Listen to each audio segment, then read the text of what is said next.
Now on Studio G, a UNLV professor is turning a tragedy into a learning opportunity. We have the details surrounding Stephen Benning's research study on the Route 91 shooting. Plus, we sit down with K-9 obedience instructor Edward Bravo to discuss how he's changing lives one pup at a time. And we'll give you the latest on the relief efforts going on in Puerto Rico and update you on when schools plan to reopen on the island. Don't go anywhere. Studio G starts right now.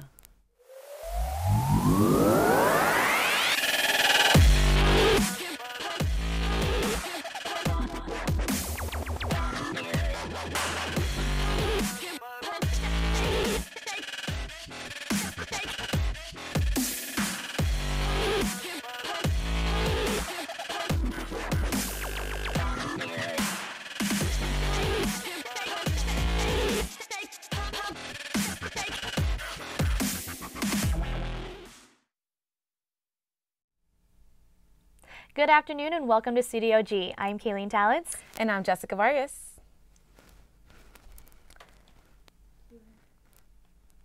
We have breaking news out of North Hollywood, California. The Associated Press is reporting a brother of the Las Vegas mass shooter has been detained.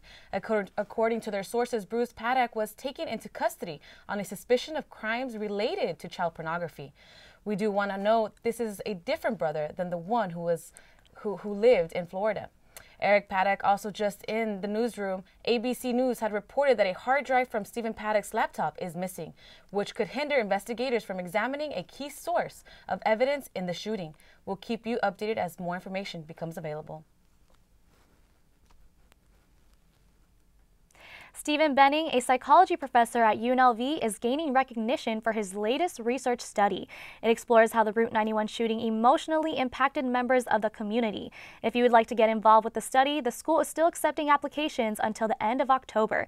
To take part in the research, you must have been at the Route 91 festival during the shooting or found out about it within 24 hours of the incident. For more information, please follow the link provided at the bottom of the screen.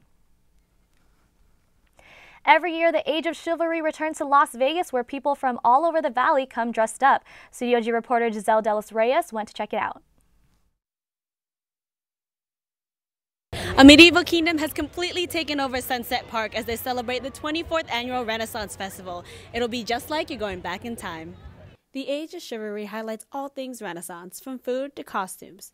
Numerous guilds joined together to celebrate this event, with Battle Wolf being one of them. To be a part of a guild means to be not just one for you, but be one for your brotherhood. That means every member of your guild, no matter who it is or what they do, if they are with you, you're for them. One and all for one. We work for Corathea. We are also pirates beforehand, but as long as you got shiny, we'll work for you too. Apart from the guilds, there are mythical creatures who roam the park, educating festival goers of valuable lessons.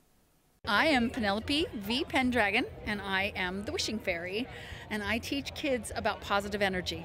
This particular festival, the Age of Chivalry Renaissance Festival, is my home fair. I'm a native of Las Vegas, and I am also a Greenwood reveler, and the Wish Wagon was the cornerstone to the castle for many, many years. It was set on the corner of the castle, and that's where the Greenwood revelers were.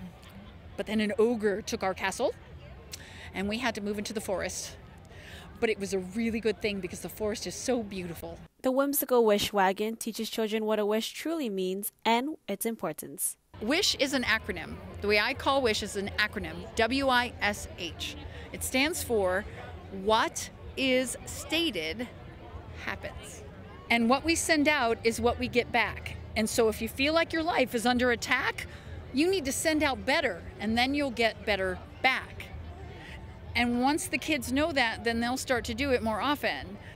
Huzzah to another great day at Sunset Park. Be on the lookout for next year's Renaissance Fair. For Studio G, I'm Giselle Delos Reyes. The 3-day event is expected to return next year. Justin Timberlake is bringing sexy back to the NFL. The Grammy... I apologize, we're having some issues with our teleprompter. But about Justin Timberlake, he's coming back to the Super Bowl. How long has it been since it's not?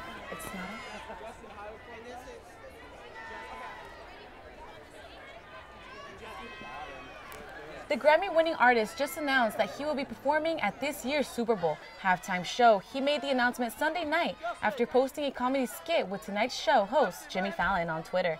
This will be the first time JT's headlined the show since the 2004 wardrobe malfunction with Janet Jackson. Coming up, following a devastating hurricane season, many Puerto Rico residents are still in need of assistance.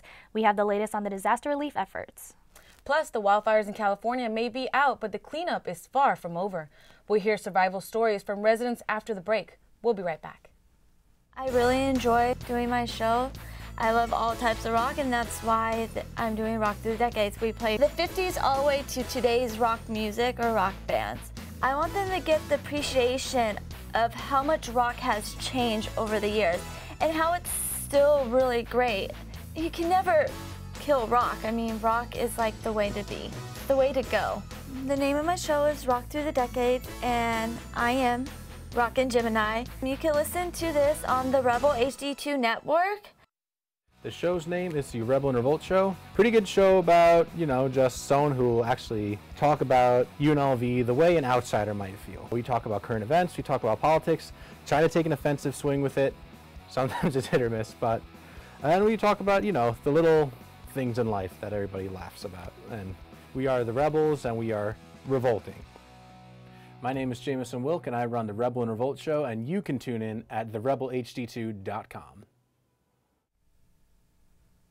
Welcome back to Studio G. Here are a few of today's top stories. The island of Puerto Rico is struggling to regain normalcy after a devastating hurricane season. Many residents are still living without electricity, clean water, and other important supplies, forcing some to camp out in shelters like abandoned schools and classrooms. But they're also preventing schools from reopening across the island. CNN's Polo Sandoval has more on Puerto Rico's struggle to reopen their schools. This schoolyard should be bustling with activity at the height of the fall semester. Not today, not since Hurricane Maria threatened and later devastated Puerto Rico. Like the island's other 1,100 public schools, the doors to this high school have been closed since September 18th. Today, the only signs of life are on the other end of the campus. Room 204 serves as Margarita Cosme Fuentes' temporary home. This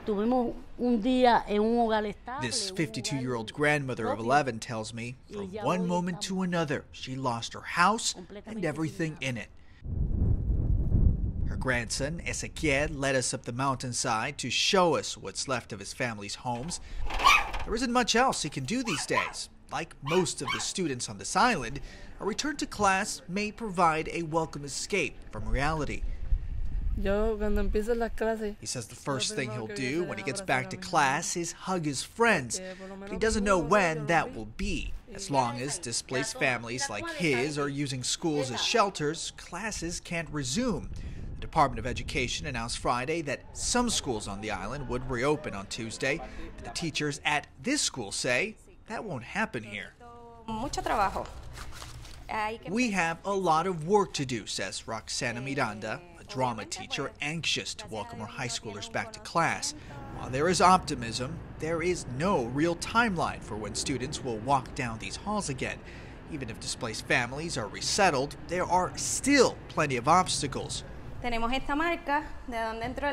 Classrooms are in disrepair, roads are nearly impassable because of mudslides, and there is still no running water in the town, leaving families to struggle to survive.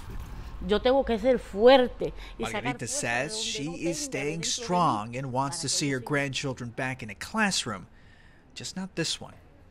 Polo Sandoval, CNN, Corozal, Puerto Rico. We've been seeing warmer than average temperatures so far this week, but are they here to stay? Studio G reporter Michael Carmona has the latest look at your school week forecast. Michael? Good afternoon, Rebels. I'm Michael Carmona, and today I'm here to bring you the weather. As you can see here, the weather here is going to be 75. It'll be sunny with a few clouds here and there. The high is expected to be 85. The low is expected to be 56. So overall, just fair weather. And if you take a look at here at UNLV specifically today, right now it's 77 degrees. Again, mostly sunny with a few clouds here and there.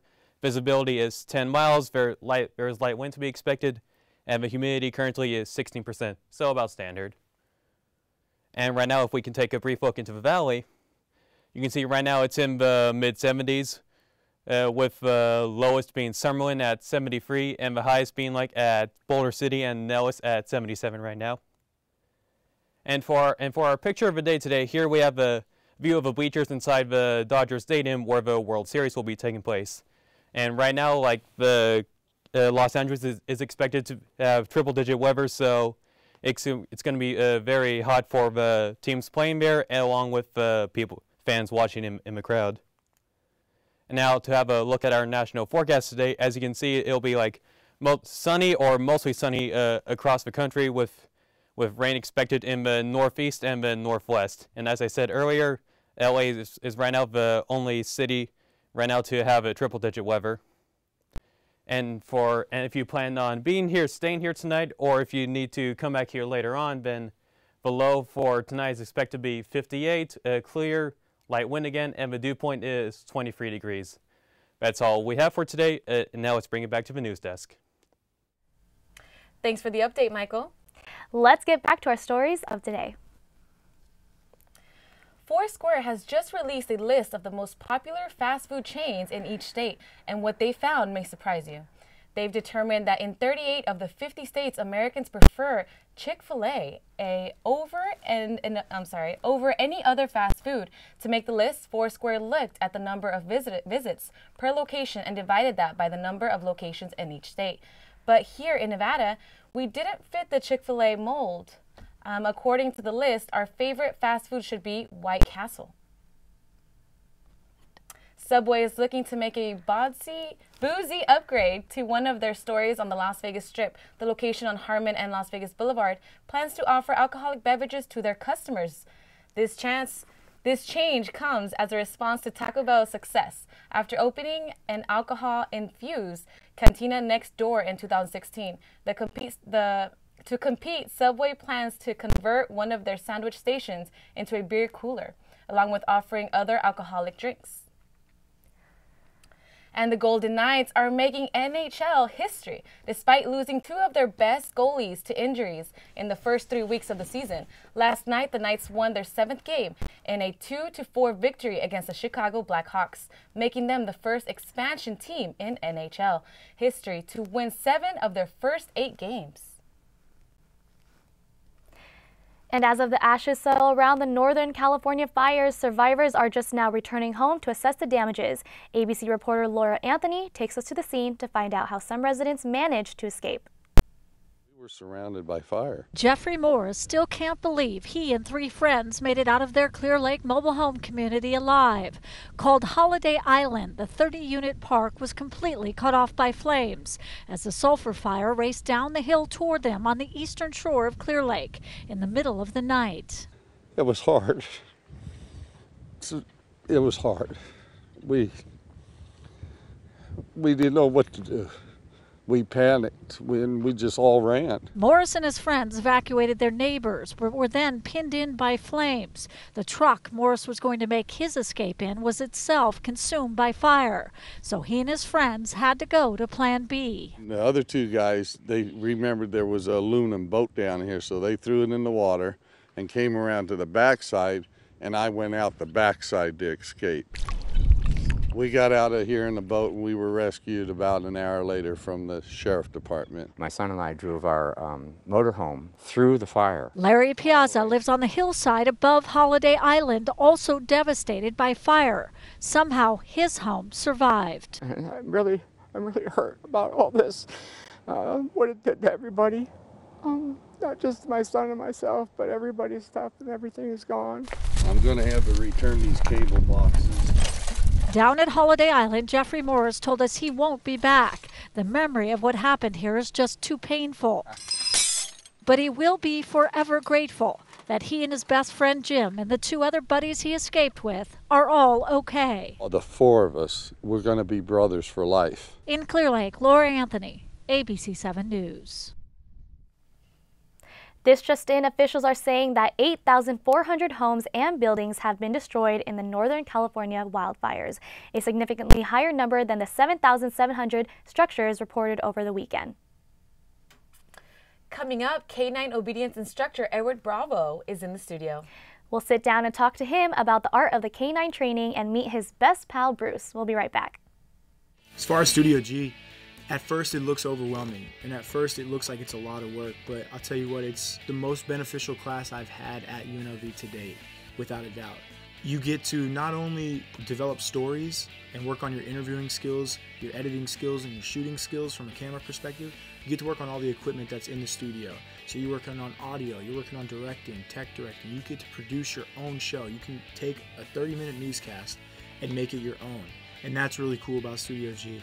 Like I said, a lot of it seems overwhelming at first, but it is by far the best class I've taken at UNLV since I've been here.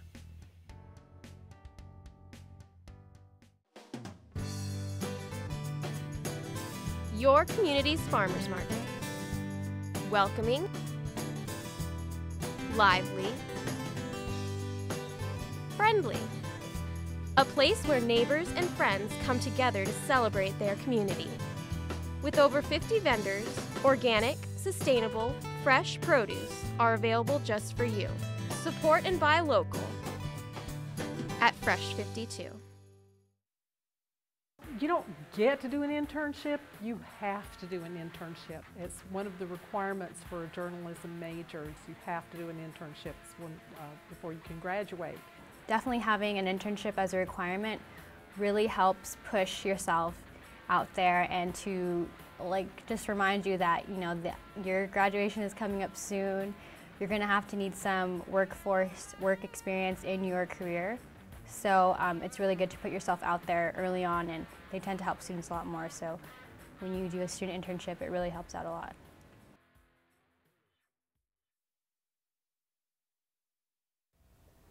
Welcome back to Studio G. Today we have certified K9 obedience instructor Edward Bravo and his certified K9 good citizens dog, Bruce. Thank you for joining us, Edward. Thanks for having me. All right, so I think let's get started with the basics. Sure. So what is it you do exactly, and how did you get started? What I do is I train the owners of dogs to train their dogs. And I got started my last year in the Marine Corps. So I was intrigued when they started to incorporate the K9 program into the infantry unit, and they started to give us dogs that were already trained. So I was intrigued by how they were already trained. So I wanted to learn how to do it myself.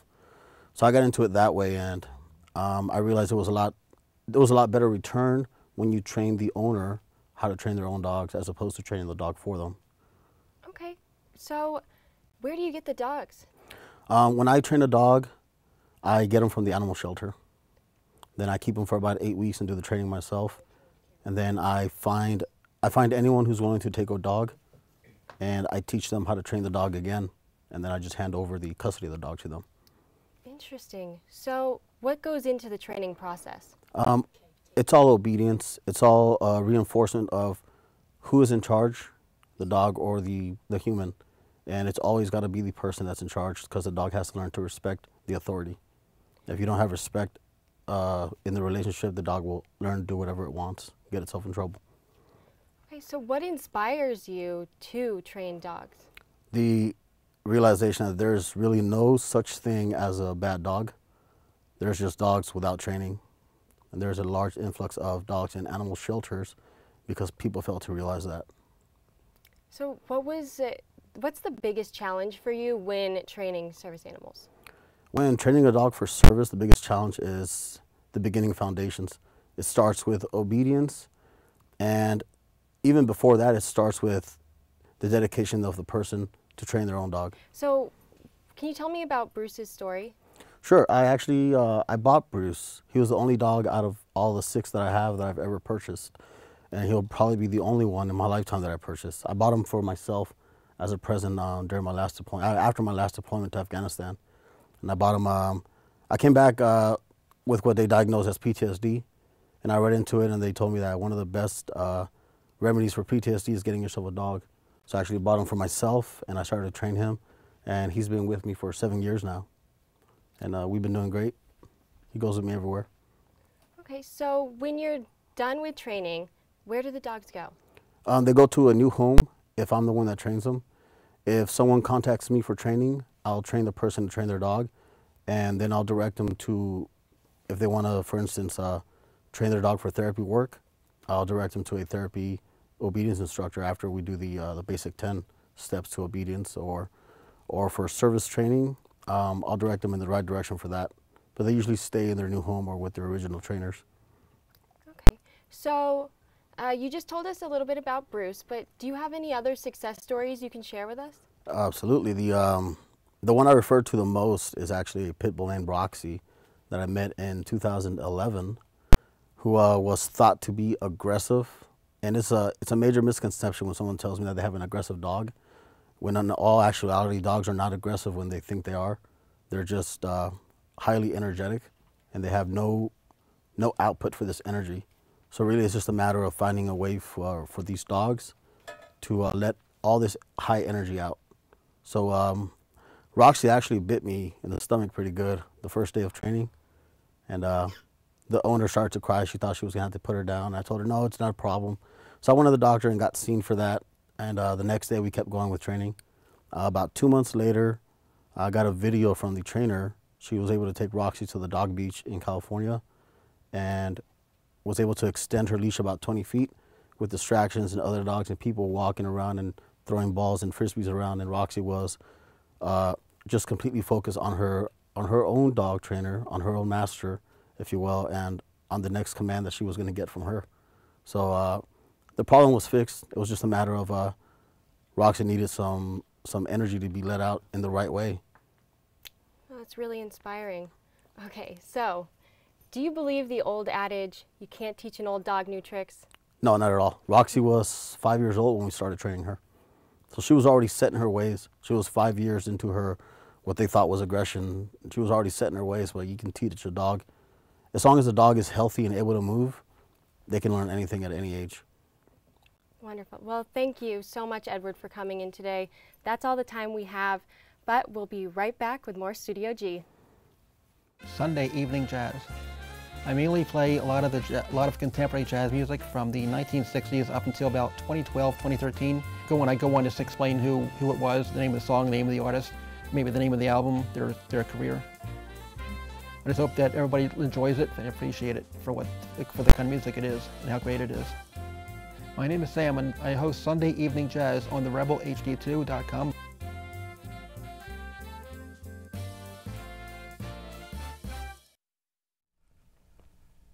Welcome back to Studio G. Here's a Halloween-inspired story to get you in the mood for the big day. Finding the perfect Halloween costume can be difficult, but what happens if your costume is offensive? Studio G reporter Joaquin Lomali has the story. You're walking through the aisles of the store and you're looking for the perfect Halloween costume. Now, some might be debating whether to be a stereotypical taco man wearing a sombrero hat. And although some might get a good kick out of these costumes, the real question is, are these costumes going a bit too far? They are making me feel like I don't belong. Those are just some of the emotions some people may have when they see their culture being displayed on a costume in order to get a good laugh. Costumes that put an emphasis on cultural stereotypes might be funny for some, but for others, it's a never-ending battle of bullying and judgments. Wearing a costume, you only have that costume on for a day, and perpetuating certain negative stereotypes that people have to endure and face and fight their whole lives. I don't think that that's really fair. Deja Hare with the UNLV student diverse organizations like SODA are encouraging the community to appreciate and learn about each culture to get a better understanding of the struggles someone might face, rather than using what they know about a certain group and using it against them as a joke, known as appropriation. Oppression, discrimination, racism, and prejudice, those are things people have to deal with on a daily basis. And it is because minorities have to deal with all these labels on a daily basis that by wearing an offensive costume only encourages it more. And Deja says that our current leaders are not helping the issue. The president specifically has not been culturally sensitive. And so if we think about who we are supposed to model after, I don't think that that is a really good example. Deja has a couple of recommendations to consider when picking out your Halloween costume. If the piece of your costume you feel like could be culturally insensitive, I would suggest you look it up, do some research, ask a friend, oh, do you think that this could be seen as offensive? Thinking about your intent versus your impact. For Studio G, I'm Joaquin Lomeli. If you'd like to get involved, the UNLV diverse student organizations encourage students to get engaged and log on to your social media accounts and type in hashtag culture is not a costume soda. Vermilion may have just become the best place for Star Wars fans to go trick-or-treating this year. Local resident Nick Myers built a 2-story replica of an Imperial combat walker from the Star Wars movie in his front yard for the holiday. He says he made the massive Halloween decoration from pieces of foam, wood, and plastic that he's been collecting since April. Myers has also says several friends came over to help him assemble the replica when it was completed. That must have taken some time. Definitely. I mean, since April? Yeah. He was planning this forever. He was dedicated. He was dedicated. He marked it in his calendar. He said, I'm going to get this done this time. I got to save this and that. It's impressive, though. I give him props for that because that's a lot of dedication. I totally agree. And time. I mean, I haven't even done my decorations yet. I haven't even thought about decorations yet, so you're ahead of me. But Halloween's next week already, so we should get to it, Kayleen. No, come on. Maybe we should decorate together. We probably should. I mean, if Jess wants to pencil me into her schedule again. I'll take a look into that. Okay. Yes, maybe. All right, sounds good. That's all the time we have for today. Join us tomorrow for more news and interviews right here on Studio G. Have a great day, Rebels.